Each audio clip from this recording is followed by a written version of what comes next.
चलो तो आज रक्षाबंधन है। आई होप कि आपका रक्षाबंधन अच्छा हुआ होगा। और आज हम एक नया टॉपिक लेंगे। तो अभी तक तो हम सुपरवाइज लर्निंग पढ़ते थे। तो सुपरवाइज लर्निंग के अपन ने काफी एल्गोरिदम देख लिए जो क्लासिकल मशीन लर्निंग में होते हैं। आज अपन एक अनसुपरवाइज एल्गोरिदम देखेंगे।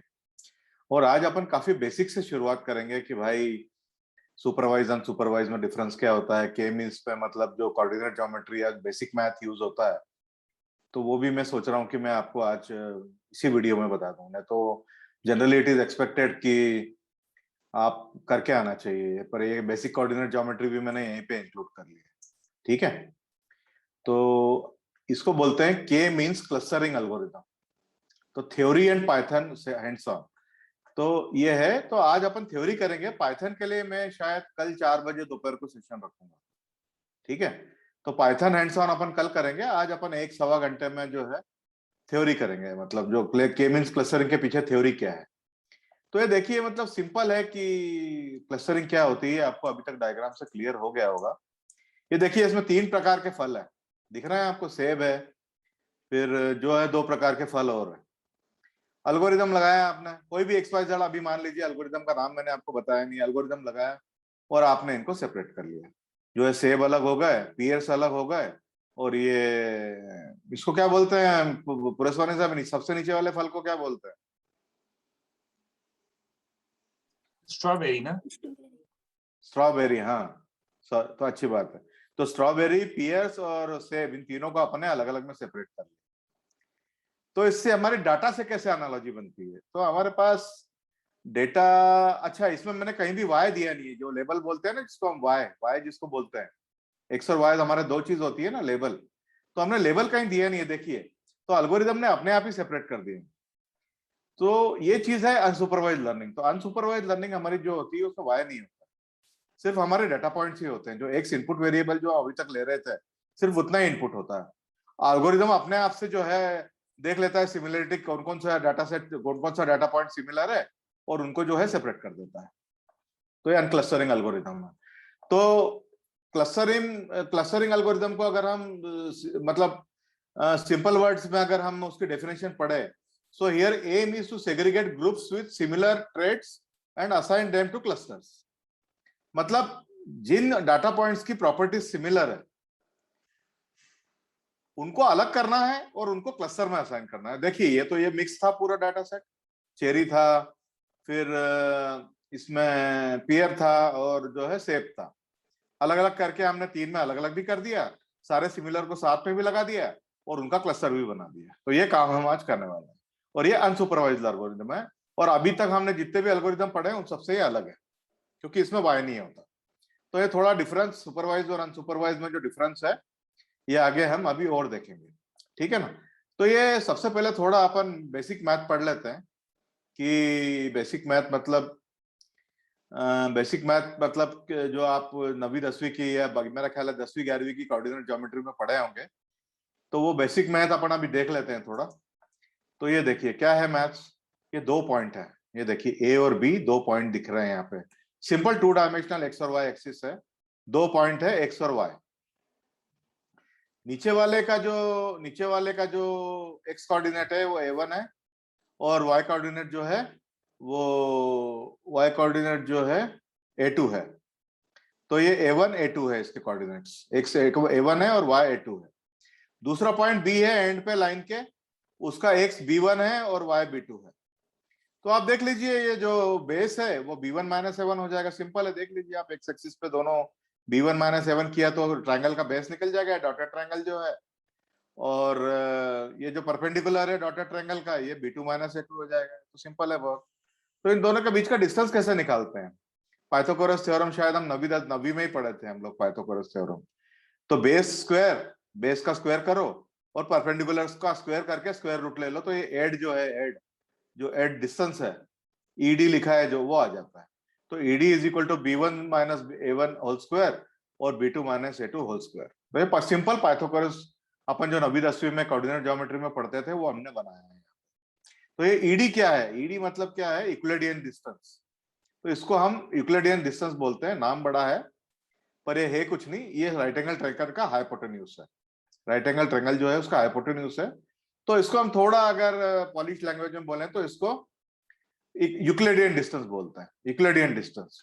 और एक और इसका नाम है पाइथागोरियन डिस्टेंस, क्योंकि ये पाइथागोरस थ्योरम से निकलता है, तो इसको हम पाइथागोरियन डिस्टेंस भी बोलते हैं। तो डिस्टेंस बिटवीन 2 पॉइंट निकालना सीख गए हम भाई। x1 माइनस ये मतलब उनके पहले डिस्टेंस निकाल के जो है बेस निकाल लो, फिर परपेंडिकुलर निकाल लो, और उन दोनों का स्क्वायर करके स्क्वायर रूट ले लो, स्क्वायर करो उनका, ऐड करो और स्क्वायर रूट ले लो। ये ऊपर का एक्सप्रेशन है, सिंपल पाइथागोरस थ्योरम लगाया।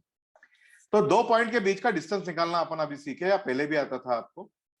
तो ये डिस्टेंस निकालना सीख गए, ये आपका, तो ये यूक्लिडियन डिस्टेंस कहलाता है। तो ये हम बहुत हमारे जो के मींस एल्गोरिथम है इसमें बहुत एक्सटेंसिवली यूज करेंगे। अब आप ये चीज देखिए कि ये 2 पॉइंट के लिए था, ये 2 पॉइंट के लिए था। तो ऐसे ही अगर हमारे पास ये मतलब ये 2 डायमेंशन में था, एक्स और वाई 2 डायमेंशन में था। ऐसे ही अगर हमारे पास मतलब हमारे पास जो है एक पॉइंट है जिसके कोऑर्डिनेट्स है x1 x2 x3 up to xn, और दूसरा y पॉइंट है जिसके कोऑर्डिनेट्स है n डायमेंशन स्पेस में y1 to yn, y1 y2 y2 yn, ऐसा। तो हम इसका कैसे यूक्लिडियन डिस्टेंस निकालेंगे? तो वही सेम फार्मूला जो है जो हमने ये लिया था ऊपर, वही एक्सटेंड करना है, x1 minus y1 whole square पर x2 minus y2 whole square up to xn minus yn whole square. तो ये n डायमेंशन स्पेस में हो गया, ठीक है ना। तो ये n डायमेंशन स्पेस में हो गया, क्योंकि हमारा जो प्रॉब्लम होता है जनरली वो कभी भी 2 डायमेंशन में, बहुत ही कम केसेस में 2 डायमेंशन में होगा। हमारे सारे प्रॉब्लम जो है वो n डायमेंशन में ही होंगे। तो हम ये फार्मूला लगाएंगे, x minus y y1 square x2 minus y2 square. तो इस तरह से डिस्टेंस निकालेंगे 2 पॉइंट के बीच में, x और y।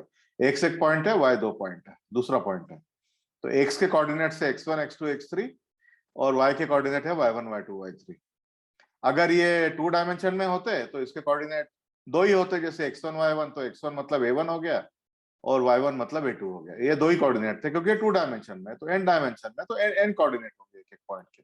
इस तरह से हम डिफरेंस निकालते हैं। तो ये यूक्लिडियन डिस्टेंस का हमने जनरलाइजेशन कर दिया और देखा कि n डायमेंशनल स्पेस में कैसे यूक्लिडियन डिस्टेंस निकालते हैं। तो ये फार्मूला हम यूज करेंगे।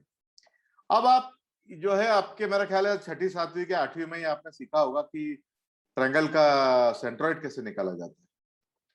तो भाई आप एक पॉइंट जो है, कोई भी ट्रायंगल लीजिए, आर्बिट्री ट्रायंगल लीजिए, इसका एक वर्टेक्स कोई भी उठाइए और उसको जो है सामने वाली लाइन के मिड पॉइंट से ज्वाइन कर दीजिए, तो ये मेडियन कहलाता है। जो वर्टेक्स को अगर मैं सामने वाली लाइन के मिड पॉइंट से ज्वाइन कर दूं तो मेडियन है। तो इस समय 3 मेडियन ड्रॉ करता हूं, तीनों वर्टेक्स जो है, तीनों एंड पॉइंट जो है ट्रायंगल के, उससे 3 मेडियन ड्रॉ कर दिए मैंने।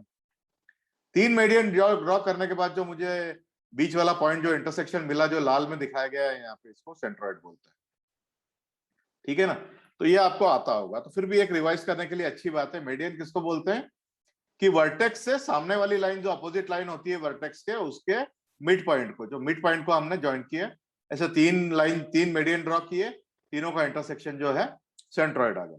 तो ये तो आपने ज्योमेट्रिकली सीखा, पर ज्योमेट्रिकली तो हम बनाने नहीं वाले। हम तो हमारे पास तो कोऑर्डिनेट रहेंगे x1 y1 x2 y2 इस तरह से, तो हमको कोऑर्डिनेट ज्योमेट्री से निकालना पड़ेगा। तो वो देखिए कैसे निकालते हैं।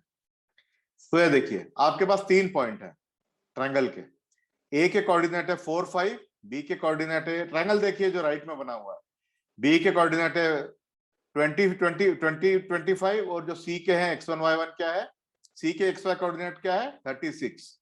तो ये तीनों पॉइंट के आपके पास 2 डायमेंशन में कोऑर्डिनेट। तो हम 2 डायमेंशन में क्यों ले रहे हैं? क्योंकि ये मतलब हमारे को रिप्रेजेंट करने के लिए इजी होता है, सीखने के लिए इजी होता है। Same thing you have to extend in n dimension. तो देखिए ये कैसे निकलता है।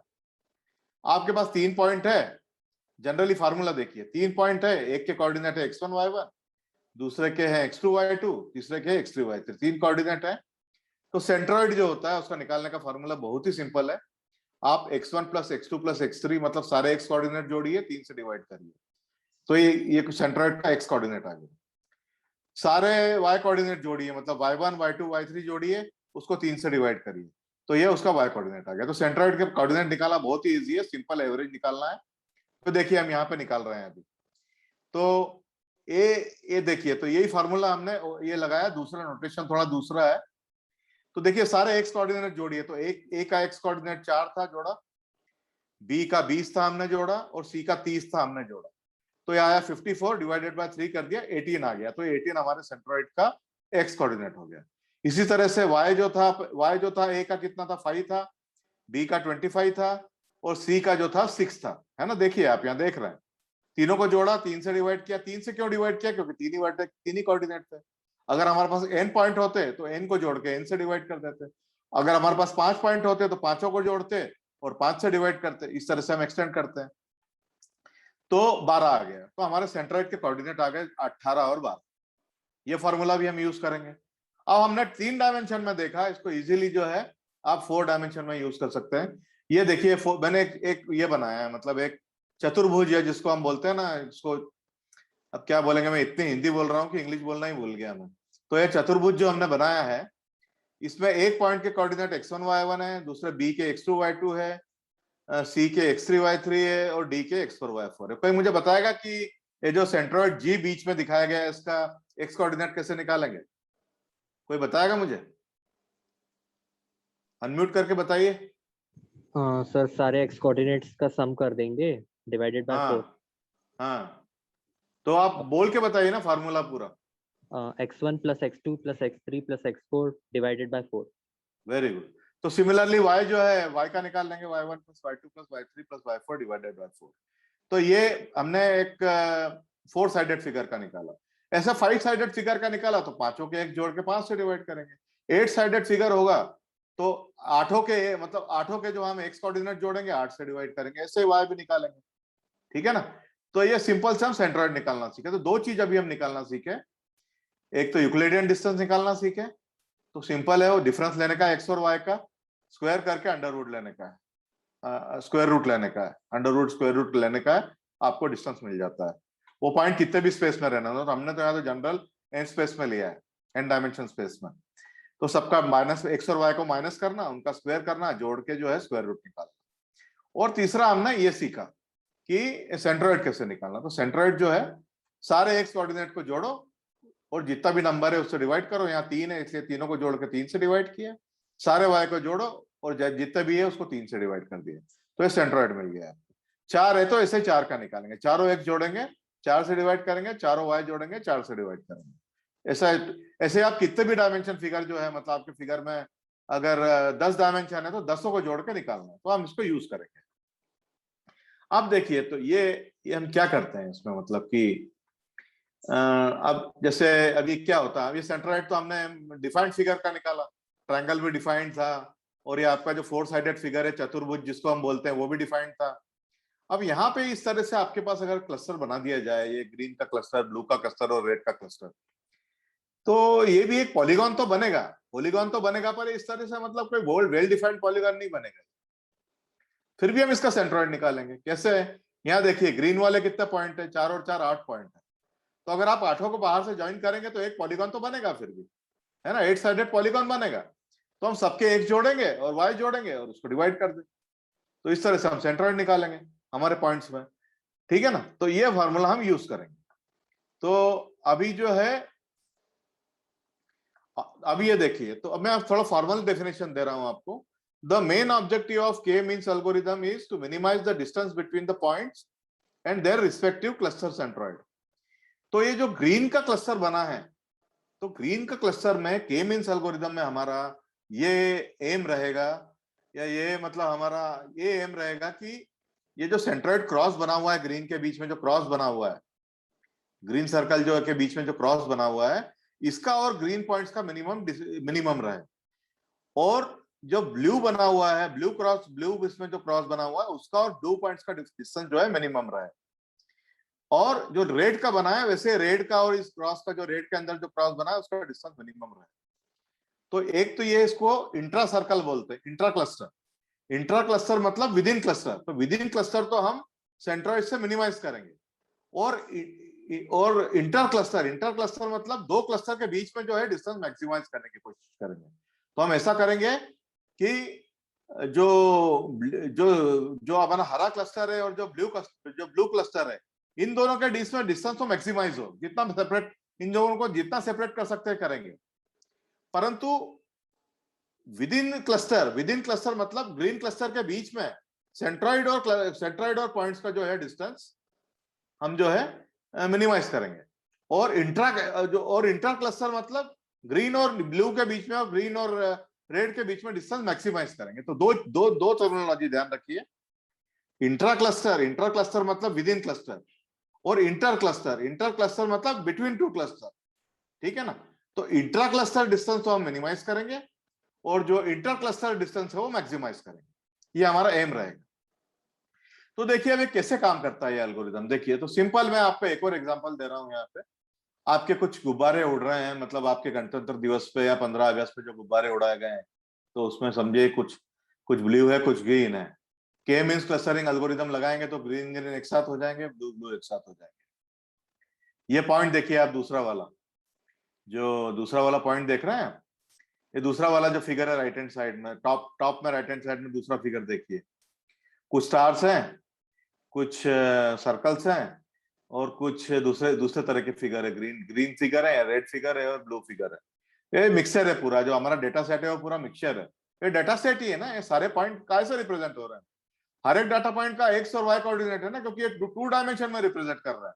तो ब्लू भी हो, चाहे ग्रीन भी हो, चाहे रेड भी हो, हर एक का एक्स और वाई कोऑर्डिनेट है, राइट। तो ये डाटा सेट है, ये 2 डायमेंशन डाटा सेट है। इसमें 2 कॉलम है, एक्स और वाई 2 कॉलम है ना। तो ये देखिए आपका इस तरह से ये डाटा सेट इस तरह से इंटरमिंगल्ड है। के मींस क्लस्टर लगाने का ये हमारा उद्देश्य रहेगा, या फिर ये एम रहेगा कि लाल कलर के और हरे कलर के और जो ब्लू कलर के हैं उनको हम सेपरेट कर दें। तो ये डेटा पॉइंट जो है, मतलब सिमिलर डेटा पॉइंट्स को हम साथ में रखते हैं, और जो डिसिमिलर है, मतलब जिनका सिमिलरिटी नहीं है आपस में, उनको दूर रखते हैं। तो मैं आपको एक एग्जांपल देता हूं। अब मेरे ख्याल है मोस्ट ऑफ आप सभी लोग, मतलब मेरा ख्याल है अभी तक सभी लोग गूगल या कोई ना कोई ईमेल तो वापरते ही होंगे, या तो याहू वापरते होंगे, या तो गूगल वापरते होंगे, या हमारी एज के जो लोग हैं वो तो हॉटमेल भी वापरते हैं, जो सबसे पहला ईमेल आया था तो वो भी वापरते हैं। तो कुछ अभी जो नया जनरेशन है अधिकतर वो फ्री ईमेल बोला तो जीमेल वापरते हैं। तो जीमेल में आप देखिए उसमें 3-4 तरह के फोल्डर होते हैं। सबसे बेसिक फोल्डर होता है कि जंक ईमेल का और मीनिंगफुल ईमेल का। तो ये सेपरेट कैसे करता है, गूगल सेपरेट कैसे करता है जंक ईमेल को जो है मीनिंगफुल ईमेल से। तो इसी तरह का कोई एल्गोरिदम लगा के वो सिमिलर जो है जंक ईमेल का, जो है जंक ईमेल में कुछ तरह के वर्ड होते हैं, जैसे वो वर्ड मैं अभी आपको बता तो नहीं पाऊंगा, पर वो जो वर्ड है उसका फ्रीक्वेंसी, कुछ अलग तरह के वर्ड्स आते हैं उसमें, उसका फ्रीक्वेंसी काउंट कर लेते हैं, मतलब कितनी बार रिपीट हो रहे हैं। उस तरह के वर्ड जो है वो मीनिंगफुल ईमेल में नहीं आते हैं जनरली। तो इस तरह से वर्ड की फ्रीक्वेंसी काउंट करके वो सेपरेट कर लेते हैं कि भाई इस तरह के वर्ड की फ्रीक्वेंसी ज्यादा हो तो ये जंक ईमेल है, और इस तरह के वर्ड की फ्रीक्वेंसी ज्यादा हो तो ये अच्छा ईमेल। और जो अच्छे ईमेल है उसमें भी 3 तरह से वो जो है सेग्रीगेट करता है। देखिए, एक तो प्राइमरी ईमेल सेग्रीगेट करता है आपके, फिर दूसरा बताता है सोशल मीडिया कौन सा है आपके ईमेल, और फिर बताता है कि आपके जो है वो सोशल मीडिया बताता है, और एक आपका प्राइमरी ईमेल बताता है, और एक प्रमोशन के बताता है। तो हो सकता है कि वहां भी मतलब इसी तरह का कोई एल्गोरिदम लगाता हो। तो मतलब ये इस तरह से काम में आता है, ये समझते, मतलब ये इस एल्गोरिदम का प्रैक्टिकल यूज ये है। ऐसा नहीं है कि हमको सिर्फ डॉट ही सेपरेट करना है। डॉट का मतलब कि कुछ प्रैक्टिकल यूज है जहां हमको मतलब जैसे खराब ईमेल और अच्छा ईमेल को सेपरेट करना। तो 2 क्लस्टर बन जाएंगे, जो इसको स्पैम और हैम बोलते हैं। तो स्पैम मतलब खराब ईमेल और हैम मतलब जो है अच्छा ईमेल। तो 2 क्लस्टर बन जाएंगे ऐसे, उसमें स्पैम का अलग बन जाएगा, हैम का अलग बन जाएगा, तो वो अलग अलग फोल्डर में डाल देगा। तो ये एग्जाम्पल दिया है मैंने आपको, ठीक है ना। तो इस तरह से ये हमारा बहुत सारे यूज केस होते हैं। जैसे अभी आप कैंसर का एनालिसिस कर रहे हैं, कैंसर का, तो आपके पास बहुत सारे एक्सरे हैं लोगों के, मतलब एक्सरे या फिर सीटी स्कैन जो भी है आपके पास, आप डॉक्टर हैं। तो आपके पास दिन में मानो 20,000, आपके पूरा बहुत बड़ा हॉस्पिटल है इंदौर में, जैसे एमवाई हॉस्पिटल है ना, उस तरह का बहुत बड़ा हॉस्पिटल है। आपके 20,000 स्कैन रोज होते हैं, 20,000 मरीज रोज आपके पास कैंसर के। तो फिर आप मैन्युअली तो नहीं कर सकते 20,000 का, डॉक्टर देख देख के तो नहीं कर सकता। आप 10 डॉक्टर भी रख दो तो मुश्किल हो जाएगा उनको करना। तो फिर इस तरह से क्या करेंगे, वो स्कैन को हम कंप्यूटर से स्कैन करेंगे। जितना वो जो मतलब एक्सरे जो फिगर है या फिर जो सिटी स्कैन है उसको हम कंप्यूटर से स्कैन करेंगे, और इसको बोलते हैं इमेज प्रोसेसिंग। तो इमेज प्रोसेसिंग करके हम ये पता लगाएंगे कि इसमें मतलब कुछ कैंसर के लक्षण है कि नहीं है। या मतलब कि टीबी के लक्षण है, जैसे टीबी कर रहे हैं तो ये जो आपने चेस्ट का जो एक्सरे निकाला है इसमें टीबी के लक्षण है कि नहीं, तो ये कंप्यूटर सेपरेट करके दो सेपरेट करके बता देगा कि हाँ ये जितने भी एक्सरे हैं इनमें टीबी के लक्षण है, और इस तरह के जो एक्सरे हैं इनमें टीबी के लक्षण नहीं है। तो जो जिनमें टीबी के लक्षण है वो माना 20,000 में से मैक्सिमम 700-800 निकलेंगे। अधिकतर अब मरीज तो जो है आपको पता ही है कि जो ज्यादा मरीज तो मतलब नेगेटिव टेस्ट से निकलता है, पॉजिटिव मतलब जिनको कैंसर निकलेगा 20,000 में से मैक्सिमम 700, 800, 500 इस तरह के होंगे। तो जो 500-800 मशीन जो ऐसा क्लस्टर करके निकाल देगा तुम्हारा कंप्यूटर या तुम्हारा एल्गोरिदम जो निकाल देगा, वो उनको जो है डॉक्टर खुद देख लेगा कि हाँ भाई वाकई इसको कंप्यूटर बोल रहा है कि 80% प्रोबेबिलिटी है, कि कंप्यूटर प्रोबेबिलिटी बताएगा ना कि 80% प्रोबेबिलिटी है कि ये कैंसरस है, ये कैंसर के एक्सरे है। तो बाकी बचे हुए को डॉक्टर देख लेगा कि हाँ भाई 700-800 देख सकते हैं, 2-3 डॉक्टर लगा दिए दिन में, तो वो देख के साइन करके दे देंगे कि हाँ भाई ये है कैंसर, कंप्यूटर गलती नहीं कर रहा, और दोबारा भी इसका मतलब एक मैनुअल चेक भी हो जाएगा, है ना। तो इस तरह से इसके प्रैक्टिकल एप्लीकेशन है। तो आप देखिए जैसे आपने जब एक्सरे निकाला तो आपके पास कोई लेवल नहीं है, वाई लेवल नहीं है, यस और नो का लेवल नहीं है कि ये जो कैंसरस सेल है, मतलब ये हो सकता है कि आपके पास वाई लेवल नहीं हो उस समय। तो सिर्फ एक्सरे की जो सिमिलरिटीज है वो देख के वो सेपरेट कर देगा दो भागों में कि ये एक ग्रुप है, वो दूसरा ग्रुप है। कंप्यूटर ये नहीं बता पाएगा कि ये कैंसर का ग्रुप है कि या फिर ये नॉन कैंसर का ग्रुप है। तो वो एक ग्रुप आप जो सेपरेट हो गया और दूसरा सेपरेट हो गया, तो एक सब्जेक्ट मैटर एक्सपर्ट जैसे कोई डॉक्टर है वो देख के बताएगा कि ये ग्रुप कैंसर का या नॉन कैंसर का, ठीक है ना।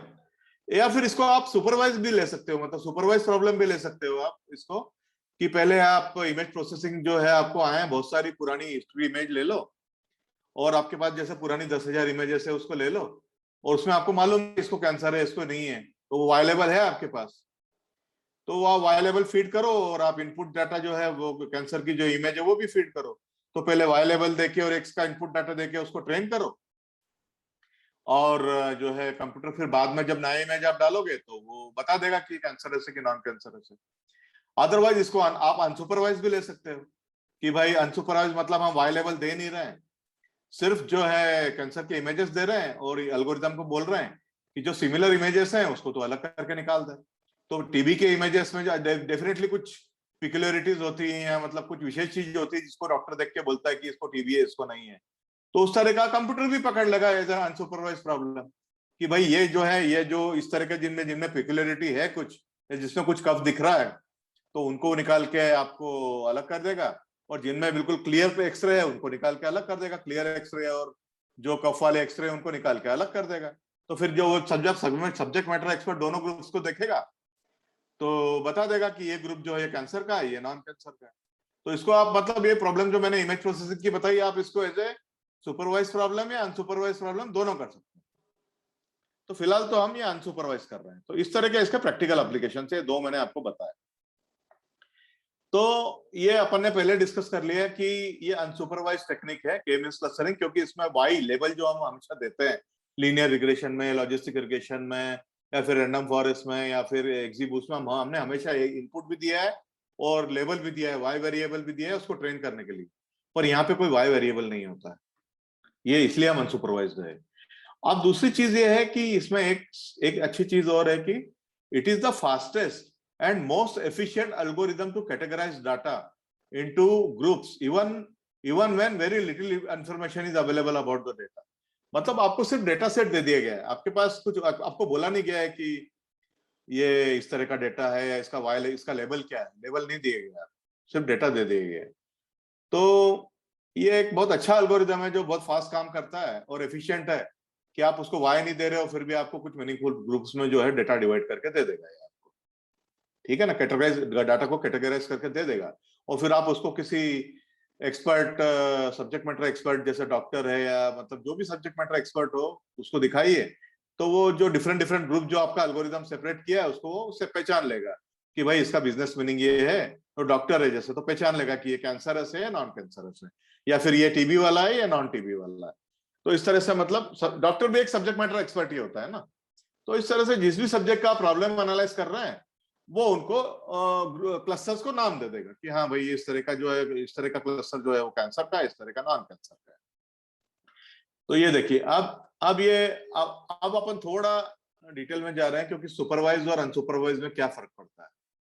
तो सबसे पहले ग्रीन देखिए जो सुपरवाइज्ड है, और उसके बाद जो उसके पास वाला कॉलम है वो अनसुपरवाइज्ड है।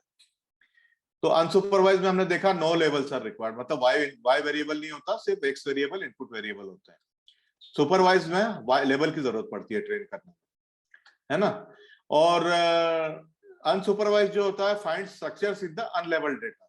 अनलेबल्ड डेटा मतलब आप वाई दोगे ही नहीं, तो जो क्लस्टर बनेंगे वो इनपुट डेटा से बनेंगे। मतलब जब आप वाई नहीं दे रहे हो, अनलेबल्ड डेटा दे रहे हो, तो उसी में वो स्ट्रक्चर मतलब क्लस्टर निकालेगा। और सुपरवाइज में मतलब इसका उल्टा है, find patterns in the existing structure. मतलब इसमें आप जब वाई दे रहे हो तो वाई के साथ ही वो कुछ मीनिंगफुल पैटर्न जो है निकाल पाएगा सुपरवाइज।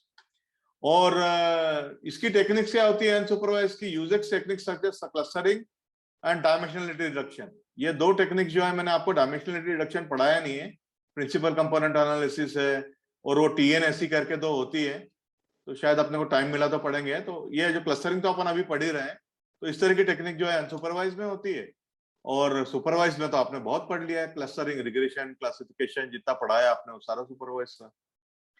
तो मैं थोड़ा और डिटेल में जाऊं इसके पहले मैं यहाँ पे एक 2 मिनट का ब्रेक लेता हूं, और किसी को कोई क्वेश्चन है यहाँ तक तो पूछिए। तो देखिए अपन ने सिंपल किया है, यहाँ पे हमने सबसे पहले जो है दो पॉइंट्स के बीच का डिस्टेंस निकालना सीखा। फिर वही पॉइंट अगर n डायमेंशन में है तो उनका डिस्टेंस निकालना सीखा। फिर सेंट्रॉइड निकालना सीखा, मीडियन क्या होती है ये सीखा, सेंट्रॉइड निकालना सीखा, एक ट्रायंगल का सेंट्रॉइड निकाला अपन ने। फिर जो है एक रेक्टेंगल का, हमने एक चतुर्भुज का निकाला, हमने चतुर्भुज का निकाला रेक्टेंगल, और ऐसे ही इसको n डायमेंशन में एक्सटेंड किया। फिर हमने देखा कि सेंट्रॉइड को हम एक डेटा सेट के लिए किस तरह निकालते हैं। फिर हमने देखा कि मतलब ऑब्जेक्टिव क्या होता है के मींस का। फिर हमने देखा कि एक दो और एग्जांपल देखे हमने के मींस के, 2-3 और एग्जांपल मैंने आपको बताए हैं। और फिर के मींस का हमने एक प्रैक्टिकल यूज केस देखे हैं दो, कि एक तो मतलब ईमेल सेपरेशन है या फिर इमेज क्लासिफिकेशन है, उसमें काम में आ सकता है। ऐसे बहुत सारे एप्लीकेशन होते हैं के मींस के। और ये बोला कि भाई it is one of the fastest and efficient algorithm to categorise data points into group when very little information is available about the data. फिर हमने थोड़ा सुपरवाइज और अनसुपरवाइज के बीच का डिफरेंस देखा। तो ये इतना अभी तक हम लोगों ने कवर किया। अगर इसमें अगर आपको कोई क्वेश्चन है तो अभी आप पूछिए, मैं 2 मिनट का ब्रेक ले रहा हूं।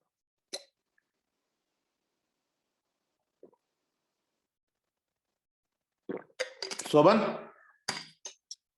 हाँ सर। आया समझ में अभी तक? हाँ सर, ये तो क्लियर है, सिंपल था। सिंपल है तो कुछ है नहीं उसमें। और हाँ। पुरस्वानी साहब आपको आया समझ में? जी सर। और जागृति? Yes sir. चलिए ठीक है, तो अपन आगे बढ़ते हैं, है ना। तो यही अपन जो है की डिफरेंसेस बिटवीन सुपरवाइज्ड और अनसुपरवाइज्ड, सुपरवाइज्ड और अनसुपरवाइज्ड के बीच में हम की डिफरेंसेस जो है देखेंगे। तो देखिए सबसे पहला है supervised learning deals with labels data against the unsupervised learning works with unlabelled data. ये तो हम हो चुका, मतलब इसमें सुपरवाइज में हम वाई देंगे और अनसुपरवाइज में वाई नहीं देंगे, होगा ही नहीं हमारे पास मतलब। फिर जो है complexity of supervised methods is less complex while unsupervised learning is more complicated. ठीक है ना। तो ये थोड़ा आपको आगे क्लियर होगा कि मतलब कॉम्प्लेक्सिटी जो है सुपरवाइज की कम होती है और अनसुपरवाइज की ज्यादा होती है। तो जैसे जैसे आप 2-4 अनसुपरवाइज्ड मेथड देखेंगे तो आपको ये क्लियर ज्यादा होगा। अभी इसको पार्क करिए यहीं पे। The supervised learning can also conduct offline analysis, while unsupervised learning employs real-time analysis. मतलब अगर आपको कुछ रियल टाइम एनालिसिस करना है, मतलब आपके पास डेटा कंटिन्यूअसली फ्लो में आ रहा है और उसको आपको एनालाइज करना है, तो उस केस में आप सुपरवाइज्ड लर्निंग में उतना सुटेबल नहीं होता, क्योंकि सुपरवाइज्ड लर्निंग में आपको वाई देके हिस्टोरिकल डेटा पे पहले ट्रेन करना पड़ता है। तो अनसुपरवाइज टेक्निक में क्या है, जैसे जैसे आपके पास डेटा आता जा रहा है आप उसको जो है क्लस्टर्स में या ग्रुप्स में जो है डिवाइड करते जा सकते हैं। तो मतलब जैसे रियल टाइम एनालिसिस में अगर कुछ साइंटिफिक एप्लीकेशन है जो रियल टाइम में आपको अगर एनालाइज करना है, तो उसमें अनसुपरवाइज लर्निंग जो है ज्यादा, अनसुपरवाइज मेथड जो है ज्यादा सुटेबल है। और आपके पास हिस्टोरिकल डेटा है तो ऑफलाइन एनालिसिस, मतलब हिस्टोरिकल डेटा है तो सुपरवाइज लर्निंग ज्यादा जो है सुटेबल है। फिर जो है चौथा डिफरेंस है कि the outcome of supervise learning technique is more accurate and reliable. मतलब सुपरवाइज टेक्निक से जो हमको आउटपुट मिलता है वो मोर एक्यूरेट एंड रिलायबल होता है डेफिनेटली, क्योंकि हम जो है एक्स और वाई लेबल भी देते हैं, मतलब वाई मतलब लेबल होता है, तो X input variable Y X और लेबल वाई दोनों देके ट्रेन करते हैं पहले मॉडल को, तो उसके जो आउटपुट होता है वो एक्यूरेट और रिलायबल होता है। और अनसुपरवाइज का जो होता है मतलब मॉडरेट होता है, मतलब मॉडरेट होता है पर स्टिल रिलायबल होता है। मतलब रिजल्ट जो होता है सुपरवाइज जितना एक्यूरेट तो नहीं होगा पर मॉडरेट होगा, और फिर बट स्टिल रिलायबल, मतलब अगर रिलायबल नहीं होगा तो हम यूज ही क्यों करें, ठीक है ना। उसके बाद classification and regression are the type of problem solved under supervise method. ये देख चुके हैं हम, कितनी मेथड देख चुके हैं क्लासिफिकेशन की, लॉजिस्टिक देख चुके हैं, रैंडम फॉरेस्ट देख चुके हैं, एग्जीब्यूट्स देख चुके हैं। उसके बाद अनसुपरवाइज में जो क्या होता है क्लस्टरिंग और कुछ associative rule mining based problems होते हैं। तो ये रूल माइनिंग बेस्ड प्रॉब्लम हम कभी और लेंगे, मैंने अभी कवर नहीं किया है इसको, अभी यही बात करते हैं। क्लस्टरिंग तो हम आज कवर कर ही रहे हैं।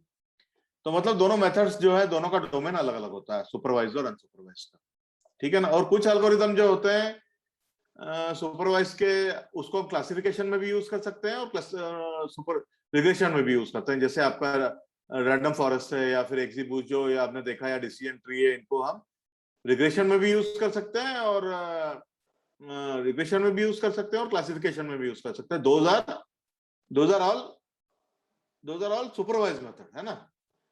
तो और जनरली अनसुपरवाइज मेथड में हम जनरली जो है क्लस्टरिंग और इस तरह का काम लेते हैं जनरली अनसुपरवाइज मेथड से। तो ये हो गया।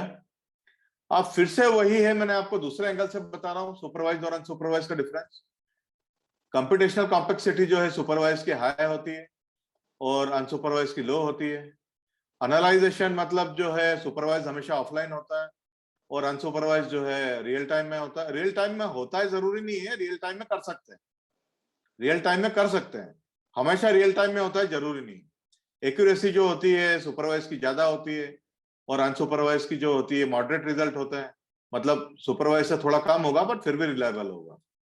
और सब डोमेन्स मतलब इसका जो क्लासिफिकेशन रिग्रेशन टाइप के प्रॉब्लम हम सुपरवाइज से सॉल्व करेंगे और अनसुपरवाइज के जो है clustering and association rule mining है।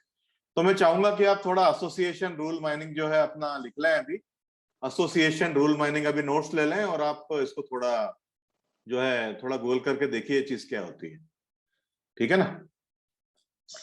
तो अब अपन जो है इसमें आ गए, मतलब बेसिकली अब अपन सीधे अपने डोमेन में आ गए कि के मींस क्लस्टरिंग एल्गोरिदम किस तरह से काम करता है, ठीक है। तो इसकी 4 सिंपल स्टेप होती है। तो इसमें आपका जैसे डेटा है तो डेटा का आपको थोड़ा बहुत नॉलेज होना चाहिए कि मेरा डेटा किस तरह का है। तो जैसे आपका डेटा कुछ है, आपके पास एक बड़ा डेटा सेट है, बहुत बड़ा, जिसमें आपके पास 25 या 30 कॉलम्स हैं और 50,000 रोज हैं, 50,000 रोज हैं और 30 कॉलम है। तो इसमें आपके पास नेचुरली वाई तो है नहीं, मतलब लेबल तो है नहीं, क्योंकि ये सिर्फ आपके पास इनपुट वेरिएबल एक्स जो है वही है, वाई है नहीं इसमें, क्योंकि ये हम क्लस्टरिंग प्रॉब्लम ले रहे हैं या मतलब अनसुपरवाइज प्रॉब्लम ले रहे हैं।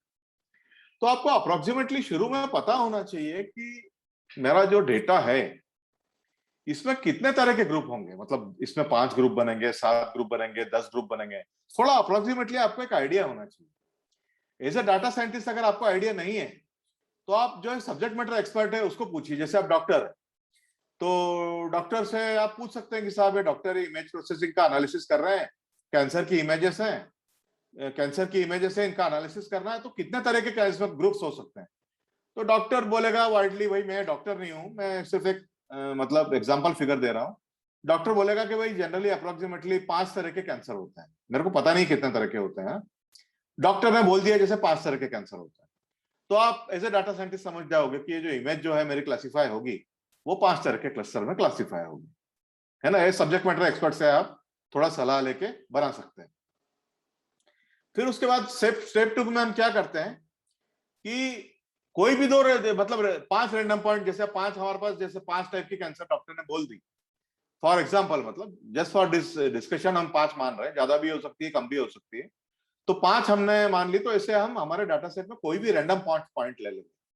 5 पॉइंट कोई भी उठा लेंगे, रैंडम 5 पॉइंट, डाटा 50,000 पॉइंट है, रैंडमली 5 पॉइंट उठा लेंगे और उनको एज ए सेंट्रॉइड ट्रीट करेंगे। उनको सेंट्रॉइड ट्रीट करेंगे।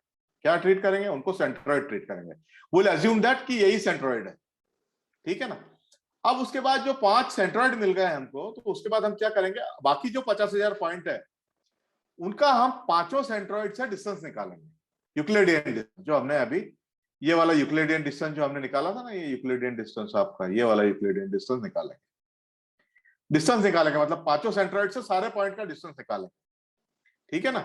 तो जो सेंट्रॉइड नंबर 1 के पास जो जो पॉइंट होंगे वो उसको असाइन कर देंगे। सेंट्रॉइड नंबर 2 के पास में जो पॉइंट होंगे वो सेंट्रॉइड नंबर 2 को असाइन कर देंगे। सेंट्रॉइड नंबर 3 के पास जो पॉइंट होंगे वो उसको असाइन कर देंगे। इसी तरह 5 सेंट्रॉइड के पास जो पॉइंट होंगे उस सेंट्रॉइड को उसको असाइन कर देंगे। तो वो असाइन करने के बाद 5 हमारे पास अप्रोक्सीमेट क्लस्टर बन गए, पर अब ये एक्यूरेट नहीं है क्योंकि हमने जो सेंट्रॉइड लिए थे ये रैंडम लिए थे। तो अब हम क्या करेंगे कि जो 5 हमारे अप्रोक्सीमेट ग्रुप बन चुके हैं, हमारे पुराने जो सेंट्रॉइड थे जो हमने इनिशियली लिए थे उनको भूल जाएंगे। जो इनिशियल सेंट्रॉइड लिए थे 5 उनको भूल जाएंगे। अब हमारे पास 5 अप्रोक्सीमेट, स्टेप 3 के बाद 5 अप्रोक्सीमेट क्लस्टर आ चुके हैं। तो उन क्लस्टर से हम क्या करेंगे? फिर से सेंट्रॉइड निकालेंगे। उनका सेंट्रॉइड कैसे निकालेंगे? तो किस तरह से निकालेंगे? तो देखिए इसका फॉर्मूला ये रहेगा, x1 x2 x3/3 y1 y2 5। तो जैसे अगर 10-20 पॉइंट है तो ये x अप टू 20 जाएगा। n अगर x 5,000 है तो x अप टू 5,000 जाएगा, y अप टू 5,000 जाएगा। तो अब फिर से 5 सेंट्रॉइड फिर से कैलकुलेट करेंगे, है ना। इस तरह से 5 सेंट्रॉइड फिर से कैलकुलेट करेंगे। फिर जो है उसके बाद जो है फिर से क्या करेंगे? 5 सेंट्रॉइड हमको नए मिल गए तो वो थोड़े एक्यूरेट होंगे क्योंकि वो हमने 5 नए क्लस्टर के निकाले हैं। उसके बाद वो जो नए सेंट्रॉइड मिले उनको फिर से सारे पॉइंट का डिस्टेंस निकालेंगे, 50,000 पॉइंट फिर से डिस्टेंस निकालेंगे और जो जो पॉइंट 1 के पास, सेंट्रॉइड 1 के पास है उसको 1 को असाइन करेंगे। उसके बाद जो है 2 है उसको 2 को असाइन करेंगे और जो है 3 है उसको 3 के पास से असाइन करेंगे। और स्टेप 3 और 4 जब तक रिपीट करेंगे जब तक हमारा सेंट्रॉइड चेंज होना बंद हो जाए। मतलब हम रिपीट 3 पे गए और फिर 4 पे हमने सेंट्रॉइड निकाला, तो बार बार अगर वही सेंट्रॉइड कैलकुलेट कर रहे हैं तो समझना कि हमारा जो है कन्वर्जेंस आ गया, हमारा प्रोसेस जो है पूरा हो गया। तो ये आपको आगे थोड़ा और क्लियर होगा। तो देखिए सबसे पहले स्टेप 1 है, जैसे मैंने आपको बताया कि आपके डाटा पॉइंट में आपको नंबर ऑफ क्लस्टर्स जो है पता होना चाहिए, मतलब अप्रोक्सीमेटली पता होना चाहिए। एग्जैक्टली पता हो तो एग्जैक्टली नहीं, पर अप्रोक्सीमेटली पता होना चाहिए। तो ये आपका सबसे पहले नंबर ऑफ क्लस्टर चूज कर लिया आपने, इसको के बोल रहे हैं, ठीक है। तो जैसे अब ये जैसे 2 क्लस्टर है, जैसे आपने मान लिया k = 2 है, तो आपने ये एक रैंडम पॉइंट उठा लिया यहाँ पे जो रेड में है C1 और जो है ग्रीन में जो है इसको C2 उठा लिया आपने, रैंडमली उठा लिया। और ये जो बचे हुए 6 पॉइंट है इसका डिस्टेंस जो है C1 से भी कैलकुलेट किया, C2 से भी कैलकुलेट किया। तो जो C1 के पास है वो C1 को असाइन कर दिए, जो C2 के पास है वो C2 को असाइन कर दिए। तो इस तरह के आपके 2 क्लस्टर बन गए, ठीक है। ये 2 क्लस्टर बन गए। अब आपके एक में देखिए 2 क्लस्टर बन गए। एक क्लस्टर में जो है ग्रीन भी है और एक में रेड भी आ गया। पर अब आप क्या करेंगे कि इनका जो है जो रेड पॉइंट है उनका क्लस्टर फिर से निकालेंगे, 4 रेड पॉइंट का उनका जो सेंट्रॉइड फिर से निकालेंगे और 3 ग्रीन पॉइंट का फिर से निकालेंगे और फिर से जो है पॉइंट जैसे हमने पहले प्रोसेस में असाइन किए थे फिर से उनको असाइन करेंगे। तो हो सकता है सेंट्रॉइड बदल जाए, तो सेंट्रॉइड बदल गया है। पर ये अभी जो है आपके क्लस्टर जो है, ये क्लस्टराइड जो है अभी देखिए कहाँ था, रेड पॉइंट्स के पास में था। अब आपने क्लस्टर निकाला दोबारा तो थोड़ा सा खिसक गया क्लस्टर, क्योंकि नीचे रेड पॉइंट है यहाँ पे, ये क्लस्टर थोड़ा सा खिसक गया नीचे वाले रेड पॉइंट के पास। ग्रीन पॉइंट का क्लस्टर जो यहाँ पे था पहले वो भी थोड़ा खिसक गया। तो इस तरह से आप जो है कंप्यूट करते जाएंगे तो एक पॉइंट आपका ऐसा आएगा कि जब आपके जो है कन्वर्जेंस आ जाएगा, आपके दो क्लस्टर जो है स्थिर हो जाएंगे, आपके सेंट्रॉइड भी स्थिर हो जाएंगे। फिर आप वो सेंट्रॉइड निकालने की प्रोसेस कितनी भी बार रिपीट करो वो आपको वही सेंट्रॉइड बार बार मिलेगा। तो आपके 2 क्लस्टर इस में बन जाएंगे। तो हम ये मतलब ये हम कंक्लूड करेंगे कि हमारा जो है कन्वर्जेंस आ गया है। So this is the simple के मींस क्लस्टरिंग प्रोसेस, ठीक है। तो मैं ये प्रोसेस मैं आपको वापस 4 स्टेप रिपीट करता हूं। मैं इससे नहीं दिखाता। सबसे पहले आपको नंबर ऑफ क्लस्टर का अप्रोक्सीमेट आइडिया होना चाहिए। कितने क्लस्टर है, तो हम बोलेंगे हमारा, माना कि अभी 2 क्लस्टर है इन पॉइंट्स के लिए, हमारे पास जो है 4 और 4 8 पॉइंट्स है, माना 2 क्लस्टर है। कोई भी रैंडम पॉइंट C1 और C2 लेंगे, उनको हम क्लस्टर बोल देंगे, हमारे ये अभी इनिशियल क्लस्टर है, इनिशियल क्लस्टर है C1 C2, ठीक है ना। फिर जो है हम सारे पॉइंट्स का जो डिस्टेंस है C1 से भी कैलकुलेट करेंगे इक्विवेलेंट डिस्टेंस, और C2 से भी कैलकुलेट करेंगे। तो जो C1 के पास है वो C1 को असाइन कर देंगे, और C2 के पास है वो C2 को असाइन कर देंगे। तो माना पहला इटरेशन आपका ये बनता है, ये पहला इटरेशन बनता है। तो अब आप क्या करेंगे कि फिर से जो है क्लस्टर का कंपटीशन फिर से करेंगे, फिर से क्लस्टर का कंपटीशन करेंगे, तो आपके जो है क्लस्टर, नए क्लस्टर ये बने, जो फिर से कंपटीशन करके फिर से असाइनमेंट करेंगे, फिर आपका नया क्लस्टर ये बना, नहीं फिर से आप कंपटीशन करेंगे तो आपका नया क्लस्टर ये बना, आप फिर से पॉइंट का डिस्टेंस कैलकुलेट करके अलॉटमेंट करेंगे। तो ये आपका इस तरह का कन्वर्जेंस हो सकता है आ जाए, या फिर आपका ये हो सकता है 50 स्टेप में आए, हो सकता है 100 स्टेप में आए। तो हम बोल नहीं सकते कितने स्टेप में हमारा कन्वर्जेंस आएगा, ठीक है ना। तो ये है के मींस क्लस्टरिंग प्रोसेस। ये 4 वापिस जो है स्टेप्स हैं। Choose the number of cluster K, select the random points from the data centroids, assign all the points to closest cluster centroid, recompute the centroid newly formed clusters and repeat step 3 and 4 again and again. तो यहाँ पे मैं आपको जो है यहाँ पे step आपके सामने रखिए, और मैं यहाँ पे आपको ब्रेक भी दे रहा हूँ, हो सकता है आपके लिए अभी कंफ्यूजिंग हो, तो आप जो है क्वेश्चन पूछिए। इसमें आपको क्या समझ में आया? आपको जागृति, आपको क्या समझ में नहीं आया? सर एक बार फिर से समझा दो।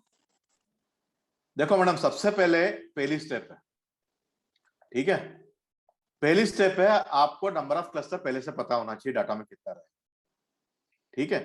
तो आपका ये 8 पॉइंट है अभी दिखाने के लिए, हमारे एग्जांपल के लिए हमने 8 ही पॉइंट लिए, तो हमने बोल दिया, जैसे कि हमारे सब्जेक्ट मैटर में बोल दिया कि इसमें 2 तरह के क्लस्टर हो सकते हैं, मतलब कैंसरस और नॉन कैंसरस 2 तरह के क्लस्टर हो सकते हैं। ये 2 ग्रुप हमने बना लिए, नहीं 2 ग्रुप नहीं, डाटा ही ऐसा है हमारा, जब हम डाटा प्लॉट करते हैं तो ऐसा ही प्लॉट होता है।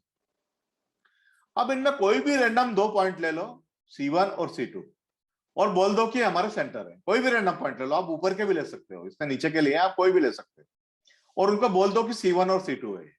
ये 2 स्टेप समझ में आई? Yes sir. अब आप क्या करो कि C1 और C2 का जो डिस्टेंस है वो सारे पॉइंट से निकालो। पहले C1 का डिस्टेंस जो है वो सारे जो बचे हुए 6 पॉइंट दिख रहे हैं ना आपको ब्लैक में, ये रेड पॉइंट जो C1 है, इनका सारे पॉइंट्स के साथ डिस्टेंस निकालो। वही यूक्लिडियन डिस्टेंस निकालना है आपको, तो सारे से निकाल लिया आपने डिस्टेंस, राइट है। और फिर C2 से भी निकालो सबका डिस्टेंस, ठीक है। तो जो C1 के पास के पॉइंट है वो C1 को असाइन कर दो, और जो C2 के पास के पॉइंट है वो C2 को असाइन कर दो। ये आया समझ में आपके? Yes sir. अब ये जो असाइनमेंट हो गया आपका, जैसे आप थोड़ा ये असाइनमेंट हो गया, अब आप क्या करो, वापिस से C1 और C2 को भूल जाओ, और आप वापिस से जो है सेंट्रॉइड कैलकुलेट करो इनका। ये जो रेड पॉइंट है इनका सेंट्रॉइड कैलकुलेट करो, और ग्रीन पॉइंट है इनका सेंट्रॉइड कैलकुलेट करो, ठीक है। तो आपका ये नया सेंट्रॉइड बन गया, नया सेंट्रॉइड बन गया ये।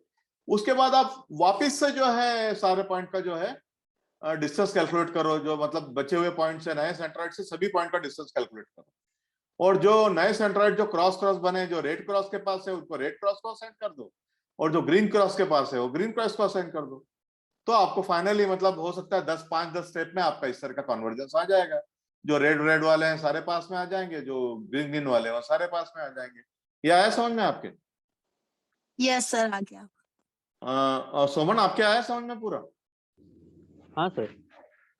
पूरे सोनी साहब? Yes sir. मिहिर? तो ये सिंपल प्रोसेस है जो कि मतलब आपको 4 बार रिपीट करना है, और मतलब जो है ये सिंपल प्रोसेस आप रिपीट करना है, इसमें 3 और 4 रिपीट करना है, और जो है आपका कन्वर्जेंस आ जाएगा। तो आपके कुछ स्टेप्स रहेंगे, उसमें नंबर ऑफ स्टेप्स रहेगी 40, 50, 20, 25, जैसा आप जैसा भी देंगे, तो उसमें आपका एक पॉइंट ऐसा आएगा कि आपके क्लस्टर फॉर्म हो जाएंगे। तो अब आप देखिए कि इसमें प्रैक्टिकल कंसिडरेशन क्या है, मतलब इसके जो प्रोसेस के जो प्रैक्टिकल कंसिडरेशन क्या है इसके। तो इसके प्रैक्टिकल कंसिडरेशन ये है कि मतलब इसमें एक ड्रॉबैक है कि नंबर ऑफ क्लस्टर जो के है इसके आपके पहले से पता होना चाहिए आपको। अगर आपके पास कोई सब्जेक्ट मैटर एक्सपर्ट नहीं है या डेटा नया है आपके लिए, तो आपके लिए थोड़ा फिर मुश्किल होता है कि हमारे को पता नहीं कि कितने नंबर ऑफ क्लस्टर इसमें हो सकते हैं। तो ये थोड़ा मुश्किल है इस प्रोसेस का जो है, इसका जो है प्रीरिक्विजिट है कि के पता होना चाहिए नंबर ऑफ क्लस्टर कितने होंगे। तो ये अगर नया डेटा आया तो फिर दूसरी मेथड है निकालने के लिए, जो मैं कवर नहीं कर रहा हूं अभी। The choice of initial cluster corners can impact the final cluster formation. तो देखिए यहाँ पे जो इसने पहले क्लस्टर लिए हैं C1 और C2, ये ना लेके कोई दूसरे पॉइंट अगर क्लस्टर ले लेता रैंडम, तो हो सकता है कि हमारा जो क्लस्टर है ये इस तरह से ना बन के कोई दूसरे तरह से बनता है। तो इनिशियल जो हम क्लस्टर लेते हैं उसका जो फाइनल क्लस्टर है उसके ऊपर बहुत असर पड़ता है, ठीक है ना। फिर ये clustering process is very sensitive to the presence of outliers in the data. देखिए अभी क्या कर रहे हैं हम यहाँ पे, जितने भी क्लस्टर हैं उसका डिस्टेंस निकाल रहे हैं, सब पॉइंट से यूक्लिडियन डिस्टेंस निकाल रहे हैं। तो अगर इसमें आउटलायर होंगे बहुत, अगर कोई पॉइंट यहाँ पे है, जैसे मेरी एक क्लॉक दिख रही है आपको, तो ये क्लॉक के यहाँ पे अगर मेरा कोई पॉइंट ये क्लॉक के यहाँ पे है, तो डिस्टेंस जो है वो गलत निकल जाएगा। फिर सेंट्रॉइड अगर निकालने जाओगे एवरेज से, तो सेंट्रॉइड बीच में यहाँ पे जहाँ पे मेरा कर्सर है, यहाँ पे कहीं पे सेंट्रॉइड आ जाएगा। तो जो है आपको पहले आउटलायर जो है हटाने पड़ेंगे, आउटलायर से बहुत सेंसिटिव होता है। अब आप डिस्टेंस मैट्रिक अगर निकाल रहे हैं, तो आपके जितने भी वेरिएबल हैं, आपको x1 x2 मतलब जितने भी आपके कॉलम्स हैं डेटा में, वो सब एक ही स्केल पे होने चाहिए। तो मैंने आपको स्टैंडर्डाइजेशन पहले शायद मैं आपको समझा चुका हूं कुछ मशीन लर्निंग एल्गोरिदम्स में। तो आपको स्टैंडर्डाइजेशन यूज कर सभी डाटा को जो है एक ही स्केल पे लाना पड़ेगा, मतलब सारे पॉइंट्स को विद इन 0 and 1 नॉर्मलाइज करना पड़ेगा, ठीक है ना। के means algorithm doesn't work with categorical data. अब कैटेगोरिकल डेटा मतलब क्या होता है, जो हमारा स्ट्रिंग डेटा होता है, नाम है, जैसे सिटी के नाम है, तुम्हारा नाम है, या फिर ऐसा कुछ कैटेगोरिकल डेटा है, उससे काम नहीं करेगा। क्यों नहीं करेगा? क्योंकि हम तो इक्विलिडियन डिस्टेंस कैलकुलेट कर रहे हैं, यहाँ पे डिस्टेंस कैलकुलेट करना है ना हमको। तो स्ट्रिंग का डिस्टेंस कैसे कैलकुलेट करोगे? इसलिए जो है कैटेगोरिकल डेटा के साथ काम नहीं करता है। The process may not converge in a given number of iteration। मतलब आप इनिशियल सोचते हो 10 इटरेशन में ही हमारा कन्वर्ज हो जाएगा, हो सकता है ना हो। तो आपको कन्वर्जन जो है वो चेक करते रहना पड़ेगा। तो हो सकता है आपको बड़ा के जो है चेक करते रहना पड़ेगा। तो कुछ लिमिटेशंस हैं, कुछ फायदे हैं। और क्लस्टरिंग प्रोसेस का फायदा ये है कि भले ही आपके पास लेवल नहीं है, फिर भी ये बहुत कम इंफॉर्मेशन है डेटा सेट की। आपके पास लेवल नहीं है, वाई लेवल नहीं है, फिर भी आपका जो है डाटा क्लासीफाई हो जाता है कुछ क्लस्टर्स में, ठीक है ना। तो यहाँ पे मैं 2 मिनट का ब्रेक ले रहा हूं, आप क्वेश्चंस पूछिए प्लीज। फिर आगे जो है थोड़ा सा ही बचा है अपना।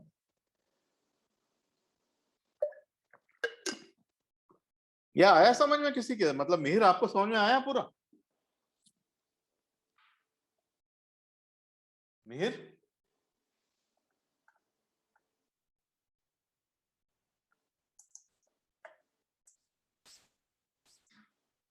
हिमांशु, आपको आया समझ में? यस सर, आ रहा है। शुभम? ये सर आ रहा है। चलो ठीक है, मैं मान लेता हूँ आप बोल रहे हो तो आ रहा है, सर ठीक है ना। मेरे पर आप क्वेश्चन ऑलवेज क्वेश्चन पूछ सकते हैं। हाँ पूछिए क्वेश्चन पूछिए। सर अनसुपरवाइज्ड में रियल टाइम का मतलब क्या सर, समझ में नहीं आया। अनसुपरवाइज मतलब यार देखो, अभी तक अपन ने जैसे लीनियर रिग्रेशन किया था, राइट? Yes sir. तो उसमें 2 थे ना हमारे पास, एक्स भी था और वाई भी था, राइट? ट्रेन करने के लिए, राइट? Yes sir. हमारे डाटा सेट को हमने एक्स और वाई में डिवाइड किया था कि नहीं? Yes sir. तो जैसे फिर हम जैसे ये कुछ हमने कुछ किस तरह का एग्जांपल लिया था हमने क्लासिफिकेशन में कि यस और नो था। मतलब हमारे पास डेटा था और हमको पता था कि इसका लेवल क्या है, यस है कि नो है, पता था ना। तो इस तरह का कुछ वाई लेवल नहीं होता है इसमें। अनसुपरवाइज में कुछ वाई लेवल नहीं होता है, मतलब जो इनपुट वेरिएबल ही सिर्फ होता है, जो लेबल होता है ना वाई वेरिएबल, वो नहीं होता है। तो सिर्फ इनपुट वेरिएबल से हम लोग जो है क्लस्टरिंग कर लेते हैं कि जो है डाटा को क्लासिफाई कर लेते हैं कि मतलब कितने क्लस्टर बन रहे हैं इसमें, या कितने ग्रुप्स में है डेटा जा रहा है हमारा, या कितने तरह के, मतलब हमारा जो डाटा पॉइंट कितने तरह के, ठीक है। इसमें लेवल नहीं होता है। तो आपको लेवल पता है कि नहीं? वाई और एक्स में आपको अंतर पता है कि नहीं? ये सर पता है। तो y और x में अगर आपको अंतर पता है तो y को लेवल बोलते हैं, और लेवल इसमें है, अनसुपरवाइज में लेवल नहीं होता है। ठीक है ना, यही डिफरेंस है। और रियल टाइम मतलब क्या होता है कि जैसे आपने, मतलब आपका जैसे कोई मशीन चल रही है, मतलब जैसे आपकी कोई मशीन है, मशीन से आप में कोई सेंसर लगा रखा है मशीन में, और वो सेंसर आपको कंटिन्यूअस डेटा भेज रहा है टेम्परेचर का, या फिर कुछ मशीन के 2-4 पैरामीटर हैं, जैसे आपका अगर केमिकल प्रोसेस है तो जैसे वो बॉयल, जैसे वो वेसल है उसका टेम्परेचर, प्रेशर, या इसी तरह का कुछ डेटा वो भेजे जा रहा है आपको कंटिन्यूअसली। मतलब आपको हर सेकंड में मतलब कुछ डेटा मिल ही रहा है। तो ऐसा नहीं है कि आप डेटा कलेक्ट कर रहे हो, प्रोसेस जो है दिन भर चलती है, और वो प्रोसेस का डेटा जो है दिन भर आपके पास आता ही रहता है। और आपको ऐसे डेटा के ऊपर अगर एनालिसिस करना है तो आप जो है उसको रियल टाइम डेटा बोलते हैं। रियल टाइम मतलब जो हो ही रहा है, मतलब जो आप एनालिसिस अभी कर रहे हो पर डेटा फिर भी फ्लो हो ही रहा है आपके पास। तो ऐसे डेटा के ऊपर जो हम एनालिसिस करते हैं तो ये अनसुपरवाइज लर्निंग जो है वो उसको लगा सकते हैं, उस ऐसे तरह के डाटा को रियल टाइम डेटा बोलते हैं। अब जैसे आप मैं आपको एग्जांपल देता हूँ। जैसे आप अमेजोन पे सर्फिंग, इस पे सर्फिंग कर रहे हैं, अमेजोन पे कुछ प्रोडक्ट्स देख रहे हैं, तो वो प्रोडक्ट देखते देखते अमेजोन जो है वो आपके सारे स्टेप्स एनालाइज भी करते जाता है, रियल टाइम में एनालाइज करता है। तो ये आदमी लॉग इन किया हुआ है, इसका पास डेटा ये है, ये आदमी का थोड़ा पर्सनैलिटी है, इसका आदमी का कैटेगराइजेशन ये है। और आप जैसे जैसे प्रोडक्ट पे क्लिक करते जाते हो नए तरह का, वो आपको है ना, आपका जो है बिहेवियर, आपको किस तरह के प्रोडक्ट पसंद है देख के प्रोडक्ट रिकमेंडेशन नीचे देता जाता है। तो जैसे आपके एनालिसिस अभी मतलब आपका सर्फिंग बंद ही नहीं हुआ है, सर्फिंग बंद ही नहीं हुआ है, फिर भी आपके जो है आपने जो 1 सेकंड पहले जो सर्फ किया था उसके हिसाब से आपका जो है बिहेवियर एनालाइज करके आपको प्रोडक्ट रिकमेंडेशन देता है। आप जैसे बुक जो सर्फिंग करते हो, बुक देखते हो अमेजोन पे, तो नीचे बुक रिकमेंडेशन आते हैं कि नहीं?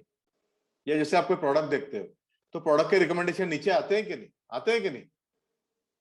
ये सर आता है। हाँ, तो वो प्रोडक्ट रिकमेंडेशन कैसे आते हैं? आपकी सर्फिंग तो खत्म ही नहीं हुई है, फिर अमेजोन ने एनालाइज करके आपका बिहेवियर कैसे पता लगेगा कि इसको किस तरह के प्रोडक्ट पसंद है, या किस तरह के प्रोडक्ट, या फिर किस प्राइस रेंज में सर्च कर रहा है।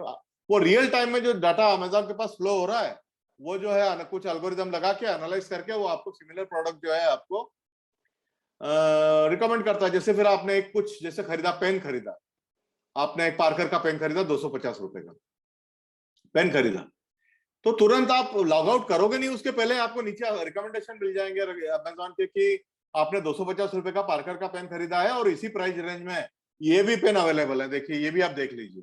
तो हो सकता है आपको कुछ पसंद आ जाए और आप वो भी खरीद लो। तो अमेजोन ने जो है सेल बढ़ गया अमेजोन का, है कि नहीं? तो ये रियल टाइम एनालिसिस ये कहलाता है कि जब प्रोसेस चल रही होती है तब उसी टाइम में डाटा एनालाइज करके रिजल्ट जो है प्रोजेक्ट कर दिए जाते हैं, उसको रियल टाइम एनालिसिस बोलते हैं। ये समझा? ये सर क्लियर। और हिस्टोरिक डेटा मतलब क्या कि प्रोसेस हो गई है, मतलब आपका सर्फिंग जो है हो गया, आपने अमेजोन से लॉग आउट कर गए और अमेजोन आपको दूसरे दिन ईमेल भेज रहा है कि आपने कल सर्फिंग किया था, उसके हिसाब से हम ये प्रोडक्ट रिकमेंड कर रहे हैं। तो आप क्या वापस लॉग इन करके क्या खरीदने जाओगे क्या कि भाई अमेजोन ने ये मेरे को रिकमेंड किया है प्रोडक्ट ईमेल में, तो मैं खरीदूंगा? तो बहुत मुश्किल है ना। तो अगर आप रियल टाइम में जब आप सर्फिंग कर रहे हो और तभी आपको प्रोडक्ट रिकमेंडेशन दे देता है अगर अमेजोन, तो बहुत ज्यादा चांस है कि आप खरीद लो, उनमें से कुछ आप खरीद लोगे, राइट? तो ये रियल टाइम और हिस्टोरिक डेटा इस तरह का होता है एनालिसिस। तो ये प्रैक्टिकल कंसिडरेशन ऑफ के मींस क्लस्टरिंग में सबसे बड़ा ड्रॉबैक इसका यही कि आपको जो नंबर ऑफ क्लस्टर जो के है, ये नंबर ऑफ क्लस्टर जो है ये थोड़ा आपको पहले आइडिया होना चाहिए डेटा का कि किस तरह से हमारे नंबर ऑफ क्लस्टर जो है होते हैं।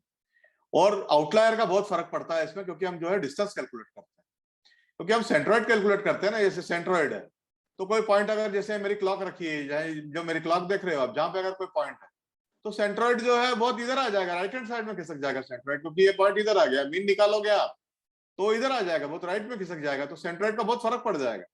तो इसलिए आपको पहले आउटलायर हटाना पड़ता है। और चूंकि हम डिस्टेंस कैलकुलेट करते हैं तो सारा डेटा सेम स्टैंडर्ड, सारा डेटा जो है सेम स्केल पे होना चाहिए। ये स्टैंडर्डाइजेशन किसको किसको याद है, या किसको किसको कौन कौन भूल गया स्टैंडर्डाइजेशन? स्टैंडर्डाइजेशन मैंने पहले बताया क्या आपको? कभी जागृति आपको बताया क्या पहले स्टैंडर्डाइजेशन? सर वही ना बाइनरी वैल्यू में कन्वर्ट। नहीं, बाइनरी वैल्यू तो उसको वन नॉट एनकोडिंग बोलते हैं मैडम। किसी को याद है सोमन स्टैंडर्डाइजेशन अपन ने कभी डिस्कस किया है क्या? हाँ सर, मतलब 0 to 1 या फिर हाँ, तो काय में डिस्कस किया है हमने? नॉर्मल स्केलिंग, ये सर लीनियर रिग्रेशन के टाइम ही आपने बताया था। हाँ, तो भाई भाई लोग बहन लोग भूल चुके हैं भाई लोग, आप थोड़ा लीनियर रिग्रेशन देखिए, इसमें हम लोगों ने स्टैंडर्डाइजेशन जो है डिस्कस किया है, तो सोमन शायद रिवाइज कर लिया होगा इसलिए उसको याद है। नहीं सर, याद तो मीन नहीं। मैक्स स्केलिंग और जो है स्टैंडर्ड स्केलर, ये दो हमने स्टैंडर्डाइजेशन जो है हमने डिस्कस किया है। और अगर नहीं है तो कल जो मैं 4 बजे क्लास लूंगा उसमें आप पूछिए।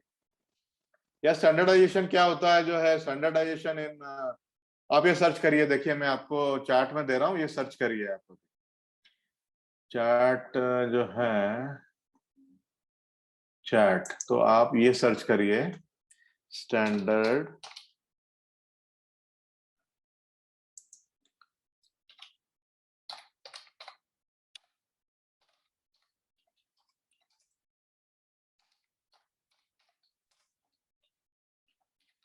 ये स्ट्रिंग कॉपी कर लीजिए और सर्च करिए, ये सर्च करिए स्ट्रिंग सर्च करिए और थोड़ा पढ़िए इसके बारे में, तो आपको पता चल जाएगा स्टैंडर्डाइजेशन क्या होता है।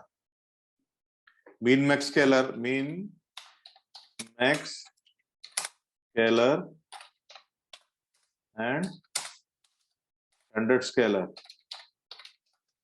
ये सब हम कर चुके हैं। स्टैंड STANDARD स्केलर, ये बहुत इंपॉर्टेंट है, ये बहुत इंपॉर्टेंट है, ये आप थोड़ा STAN स्टैंडर्ड स्केलर स्पेलिंग थोड़ा देख लीजिएगा, तो ये आप जरा सर्च करिए, इसको दोनों को सर्च करिए आप, ये हम कर चुके हैं पहले। तो ये स्केलिंग जो है, पहले स्केलिंग जो है करना पड़ेगी आपको सबसे पहले, तो आउटलायर हटाने पड़ेंगे, स्केलिंग करना पड़ेगी, और जो है आपको के पहले से पता होना चाहिए। तो ये 3 जो है इसके जरा थोड़े इसके ड्रॉबैक्स हैं। और फिर मैं आपको अभी जो है, बस अभी थोड़ा सा ही बचा है अपना, तो देखिए कभी कभी क्या होता है कि मैं आपको ये बताना चाहता हूँ कि क्लस्टर टेंडेंसी क्या होती है। अगर आप रिवाइज नहीं करेंगे और क्वेश्चन नहीं पूछेंगे, तो फिर आपका ये जो है आगे पार्ट पीछे सपाट जिसको बोलते हैं ना, आगे पार्ट हो रहा है पीछे पूरा सपाट हो रहा है। 2 साल बाद जब आप इंटरव्यू देने जाएंगे तब आपको कुछ भी याद नहीं रहेगा। तो इससे तो अच्छा है फिर आप फाइनल ईयर में ही पढ़िए इसको, अगर आप रिवाइज नहीं कर रहे हैं। आप अगर टच में नहीं है तो आप 2 साल में पूरा भूल जाए, कोई फायदा नहीं होगा आपको क्लासेस करने में। ठीक है, तो आप ये आपके, मैं रिवीजन तो आपको बार बार करवा नहीं सकता, रिवीजन तो आप खुद की करेंगे। और आपको जो है पाइथन के जो कैगल के प्रॉब्लम, और या मैंने जो आज या कल में 26 प्रॉब्लम शेयर किए थे ना, मैंने कुछ 26 प्रॉब्लम शेयर किए हैं ग्रुप में, 26 प्रॉब्लम सॉल्व प्रॉब्लम्स पाइथन के, तो उनमें से प्रॉब्लम उठा उठा के आप करिए, आपको काफी आने लगा, आना चाहिए अभी तो। अगर आप रिवीजन नहीं करेंगे तो ये आपकी जिम्मेदारी है, उसको कोई कुछ नहीं कर पाएगा, कोई हेल्प नहीं कर पाएगा, भगवान भी हेल्प नहीं कर सकता। तो वो मत होने दीजिए कि आगे पार्ट और पीछे सपाट, वो नहीं होना चाहिए कहानी।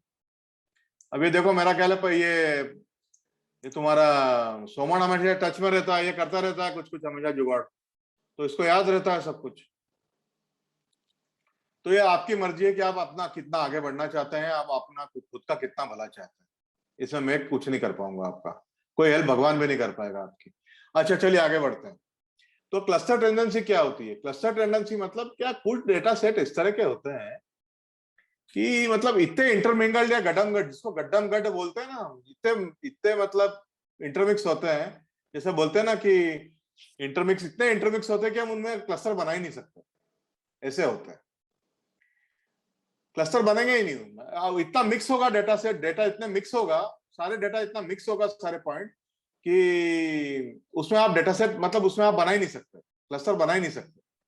तो आप ये कैसे पता लगाओगे कि आपको आपका जो डेटा सेट है वो क्लस्टरेबल है कि नहीं, मतलब उसमें क्लस्टर टेंडेंसी है कि नहीं, कि मतलब क्लस्टर टेंडेंसी है कि नहीं। तो एक सिंपल टेस्ट होती है इसकी, Hopkins test.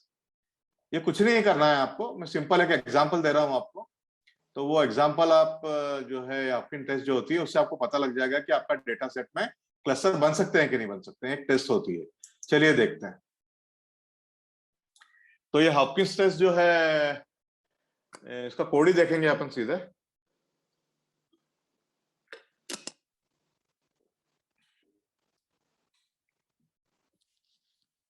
So with due credits to this gentleman, उसका नाम स्माइल जो है, with due credits to this gentleman, will use it Kagal करना। तो सबसे पहले देखिए इसने क्या क्या, कुछ तो मतलब इसने बहुत सारे जो रिलेवेंट लाइब्रेरीज है वो इंपोर्ट की हुई है यहाँ पे, है ना। मैं थोड़ा बड़ा करूं और दिख रहा ना सोमन? हाँ सर। तो देखिए नामपाई किया है, पांडा किया है, पीसीए छोड़ दीजिए आप, डाटा सेट से कोई डाटा सेट लिया होगा, इसने जो है स्केलिंग किया है, हॉपकिंस, ये हॉपकिंस जो है हमारे काम का है, ये हॉपकिंस से हम पता लगाएं कि हमारा हॉपकिंस किस काम में आता है। इससे हम पता लगा रहे हैं कि हमारे डाटा सेट में क्लस्टर बन भी सकते हैं कि, मतलब हमारा डाटा सेट क्लस्टर में सेपरेटेबल है कि नहीं, ये देखना है, ठीक है ना। बाकी ये प्लॉट बिट वगैरह उसने कुछ इंपोर्ट किए हैं, एक्सिस 3D, इसकी जरूरत है कि नहीं आपको पता नहीं। तो ये हार्ड जो है, इसने फाइल पढ़ी, जैसे आप पढ़ते हैं ना रीड अंडरस्कोर CSV से, तो ये इसने फाइल सबसे पहले पढ़ी है और इसको एक्स और वाई में जो है इसने सेपरेट कर लिया है, एक्स और वाई में सेपरेट कर लिया है इसको, ठीक है ना। तो इसका जो टारगेट कॉलम था, टारगेट कॉलम जो था, इसको इसने वाई बना दिया, ये लेवल में लेवल बना दिया, और जो है एक्स जो था इसको जो है बाकी पूरा जो है डॉट वैल्यूज। तो ये कॉलम्स डॉट वैल्यूज, ये थोड़ा सा कोड आप देखिएगा। तो एक बाकी सारा एक्स को मतलब सारे कॉलम एक्स में सेपरेट कर लिए, और जो है टारगेट जो है, ये टारगेट जो है ये इसने एक में सेपरेट कर लिया, तो एक्स वाई में सेपरेट हो गया। कुछ नहीं करना है आपको हॉपकिंस टेस्ट लगाने के लिए। ये हॉपकिंस को जो आपने इंपोर्ट किया था, ऊपर जो इंपोर्ट की थी आपने हॉपकिंस, यहाँ पे ये इंपोर्ट किया था ना हॉपकिंस, यहाँ पे कहाँ इंपोर्ट किया था आपने, कहाँ इंपोर्ट किया था इसको, ये रहा, ये इंपोर्ट किया था, देखिए इस लाइन में आपने इस लाइब्रेरी से हॉपकिंस को इंपोर्ट किया था। तो हॉपकिंस में आप जाइए और जो आपके इनपुट वेरिएबल है वो दे दीजिए, इनपुट वेरिएबल दे दीजिए, और ये शेप दे दीजिए। शेप मतलब जो तुम्हारा एक शेप पता है ना आपको, एक शेप क्या होता है, एक शेप मतलब आपको रो और कॉलम मिलती है, तो 0 होगा वो रो होगा, और उसमें अगर आप 1 कर देंगे तो कॉलम होता है। तो ये शेप तो आपको पता ही होगा, अभी एक्स का डॉट शेप लिखेंगे तो आपको इस डाटा सेट का शेप पता चल जाएगा, इसमें रोज कितनी है और कॉलम कितनी है। तो इसमें 0th एलिमेंट जो होता है वो रोज होता है, जो फर्स्ट एलिमेंट होता है कॉलम होता है। तो देखिए आपके स्ट्रेस में कुछ तो भी अंदर मतलब स्टैटिस्टिकल कंप्यूटेशन करके आपको ये वैल्यू दे दी 0.246, ये वैल्यू आ गई। तो हमारा जादू का फिगर क्या है कि मतलब जादू का फिगर जिसको हम बोलते हैं ना, मतलब जिसको हम वी आर लुकिंग फॉर देखिए ये नल हाइपोथेसिस, और in the null hypothesis no meaningful cluster happens when test is around 0.5। तो ये नल हाइपोथेसिस क्या होता है, और ये आपको जो है थोड़ा रिवाइज करना पड़ेगा स्टैटिस्टिक्स, या फिर आपने अगर पटेल साहब की क्लासेस अटेंड की, प्रोफेसर पटेल की, तो उन्होंने काफी डिटेल में 4-5 क्लास में कवर किया है नल हाइपोथेसिस और अल्टरनेट हाइपोथेसिस क्या होता है। तो अगर आपके अभी नहीं भी समझ में आता है तो कोई इतना डरने की जरूरत नहीं। नल हाइपोथेसिस का मतलब है नो मीनिंगफुल क्लस्टर। तो मतलब ये हॉपकिंस का जो वैल्यू आता है, हॉपकिंस का जो टेस्ट का अगर वैल्यू 0.5 के आसपास आता है, तो इसका मतलब ये होता है, इसका मतलब है निकालते हैं कि नो मीनिंगफुल क्लस्टर। तो हम के-मींस क्लस्टर नहीं लगा सकते, क्योंकि मीनिंगफुल क्लस्टर है ही नहीं हमारे पास, क्लस्टर बनेंगे ही नहीं इसके। तो ये टेस्ट से आपको पता लगा कि 0.5 के आसपास है हॉपकिंस कोएफिशिएंट, तो जो है मीनिंगफुल क्लस्टर है ही नहीं। तो हम क्या पता लगाएंगे, तो मतलब इसका मतलब कोई क्लस्टर है ही नहीं। पर हम क्या करते हैं सेफ्टी के लिए, यूजुअली मतलब जो प्रैक्टिस में हम क्या करते हैं, we can believe in the existence of clusters when Hopkins score is below 0.25। मतलब हम 0.5 नहीं देखते, हम 0.5 नहीं देखते, हम 0.25 के लिए देखते हैं। तो अगर ये हॉपकिंस टेस्ट का वैल्यू जो अभी 0.24 आया है, 0.5 के आसपास ही है, आप देखिए 0.246 मतलब 0.5 के आसपास, बहुत 0.25 के बहुत आसपास ही है। तो हम बोलते हैं कि अगर 0.25 से कम है तो इसमें मीनिंगफुल क्लस्टर होंगे। याद रखिए, हॉपकिंस टेस्ट का अगर वैल्यू 0.25 से कम आता है तो हम ये मानते हैं कि इसमें मीनिंगफुल क्लस्टर है, क्योंकि वैल्यू हॉपकिंस का 0.25 से कम आया है। और हम के मींस क्लस्टरिंग लगाने के लिए आगे बढ़ेंगे, हम क्लियरिंग क्लस्टरिंग लगाएंगे। पर अगर वैल्यू 0.25 से ज्यादा आता है या फिर 0.5 के आसपास आता है वैल्यू, तो फिर हम मानेंगे कि इस डाटा सेट में क्लस्टर है ही नहीं, डाटा सेट में क्लस्टर है ही नहीं, और हम के मींस क्लस्टरिंग लगाएंगे ही नहीं। हम एल्गोरिथम लगाने के लिए हमारा टाइम वेस्ट ही नहीं करेंगे, क्योंकि हमको मालूम है कि इसका वैल्यू जो है 0.25 से ज्यादा है या 0.5 के आसपास है, तो इसमें क्लस्टर है ही नहीं, तो क्लेमिंग क्लस्टर लगा के कोई फायदा ही नहीं होगा। अच्छा, अब इसमें एक थोड़ा सा ये चक्कर है कि के मींस जो हॉपकिंस टेस्ट जो होती है, तो ये आउटलायर से बहुत, आउटलायर जो होते हैं ना, आउटलायर मैंने आपको समझा चुका हूं। आउटलायर अगर आप नहीं समझे हैं तो आउटलायर को भी थोड़ा आप अभी जो है, आउटलायर क्या होते हैं इसको थोड़ा सर्च कीजिए।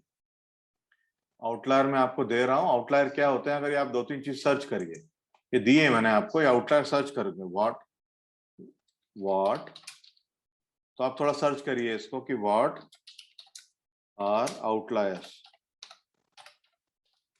इन मशीन लर्निंग। ये सर्च कीजिए आप, ये सेल्फ हेल्प है आपके लिए, अपन कर चुके हैं। अगर आप नहीं करेंगे तो आपका इसमें आपका ही नुकसान है, nobody can help you.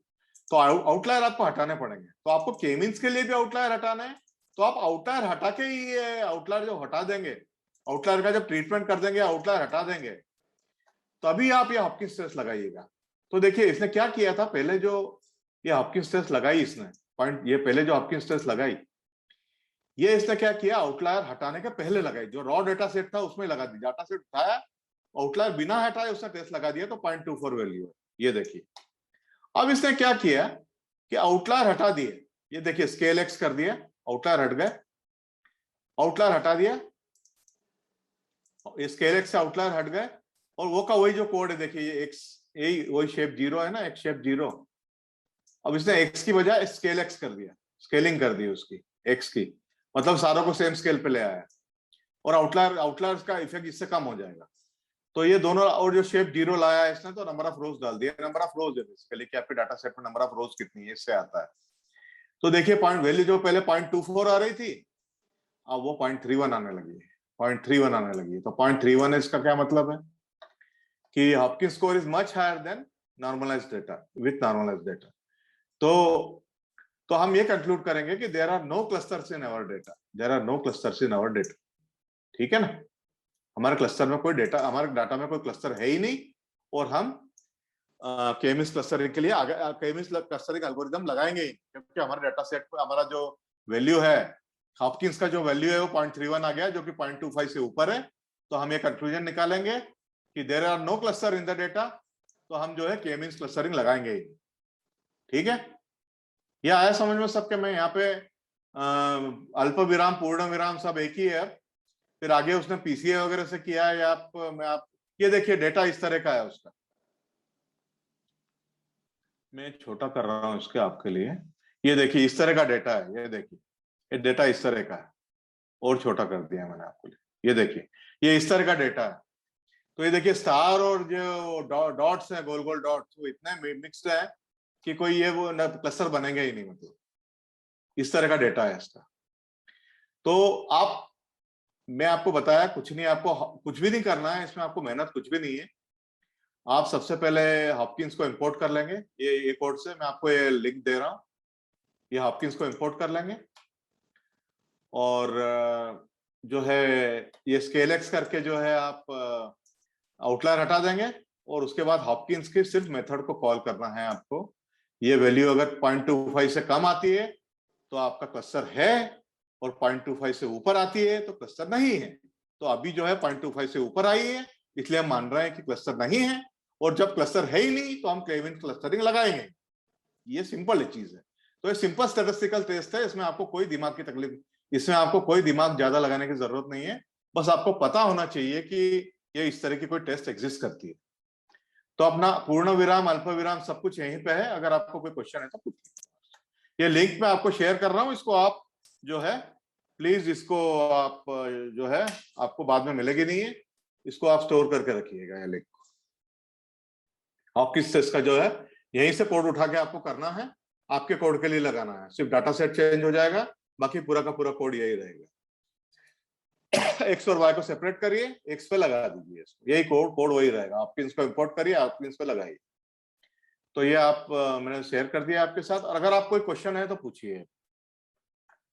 Soman पूरा समझ में आया? हाँ सर। तो आपने जब पहले पढ़ा था तब ये हॉपकिंस टेस्ट मिला था क्या आपको?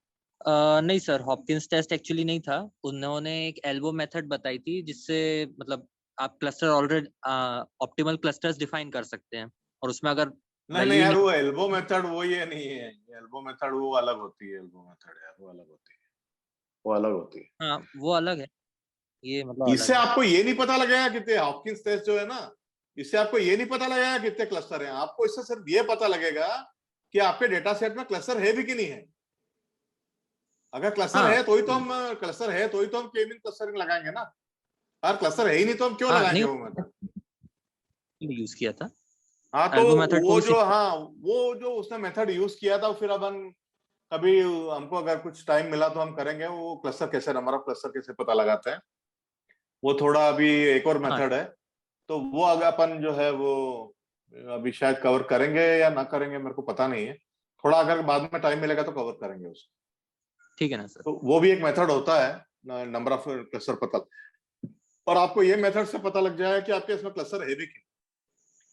तो ये टेस्ट आपको के-मीन्स लगाने के पहले लगानी ही लगानी है। हॉपकिंस टेस्ट जो है लगानी ही लगानी है।